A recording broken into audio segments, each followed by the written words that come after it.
કેન્દ્ર સરકારે જે ખેડૂત વિરોધી 3 કાયદાઓ પસાર કર્યા છે તેના વિરુદ્ધમાં દેશભરના ખેડૂતો અત્યારે દિલ્હીમાં ડેરા તાણીને બેઠા છે, ત્યારે ગુજરાત પ્રદેશ કોંગ્રેસ સમિતિના આદેશથી આજે જામનગરમાં નામદાર કલેક્ટર સાહેબના માધ્યમથી મહામહિમ રાજ્યપાલશ્રીને જામનગર કોંગ્રેસ સમિતિ દ્વારા એક આવેદન આપી અને આ 3 કાયદાઓ પાછા ખેંચવામાં આવે તેવી માંગ કરવામાં આવી છે। આ એટલા માટે જરૂરી છે કે જે કાયદાઓ પસાર કરવામાં આવ્યા છે એ કાયદાઓમાં દેશના એક પણ ખેડૂત સંગઠનને સરકારે વિશ્વાસમાં લીધું નથી।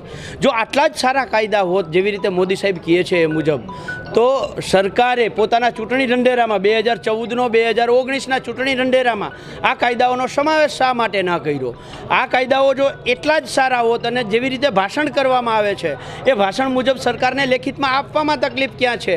એટલે ક્યાંક ને ક્યાંક આ 3 કાયદાઓ ખેડૂતના વિરોધમાં છે। એટલે આ 3 કાળા કાયદાઓ પાછા ખેંચવામાં આવે એ માંગ સાથે અત્યારે અમે કલેક્ટરને આવેદન આપ્યું છે।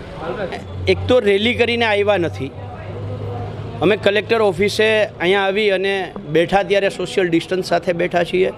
માસ્કની સંપૂર્ણ દરેકને સૂચના આપી હતી, દરેક વ્યક્તિ માસ્ક સાથે હતો અને તેમ છતાંય ક્યાંક કોક રહી ગયું હશે અને અમારા ધ્યાનમાં આવશે તો અમે એને નેક્સ્ટ ટાઈમ 100% આપે જે સૂચના આપ્યું છે એ જે ધ્યાન દોર્યું છે એને માથે ચડાવીએ।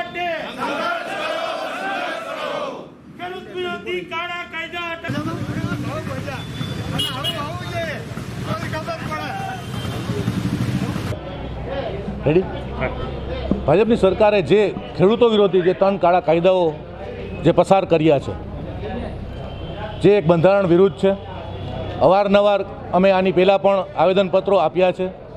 આજે પંજાબ, હરિયાણાના, રાજસ્થાનના અને અન્ય રાજ્યોના ખેડૂતો જ્યારે 500-500, 600-600 કિલોમીટરની યાત્રાઓ કરી અને દિલ્હી પહોંચતા હોય અને સરકારના પેટમાં પાણી પણ ન હલતું હોય તો એનાથી મોટું દુર્ભાગ્ય આ દેશના ખેડૂતો માટે અને આપણા સૌ માટે કોઈ વધુ નથી।